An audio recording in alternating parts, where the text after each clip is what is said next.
ছাত্র আন্দোলন বাংলাদেশ নেতা নয় নীতি চাই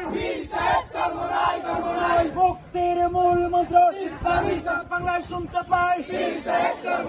যোগ্য নেতা পাইছি পাই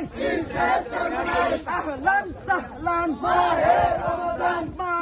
রমজান আহলান সাহলান রমজানের পবিত্রতা রক্ষা করতে হবে দিনের বেলা উঠে সূরা বন্ধ রাখতে হবে দিনের বেলা উঠে সূরা অশ্লীলতা বেহাপনা নারায়ণ তাকবীর ছাত্র আন্দোলন বাংলাদেশ সাহাবাদের অনুসরণ ঈশা ছাত্র আন্দোলন নেতা নয় নীতি চাই যোগ্য নেতা পাইছি ভাই নারায়ণ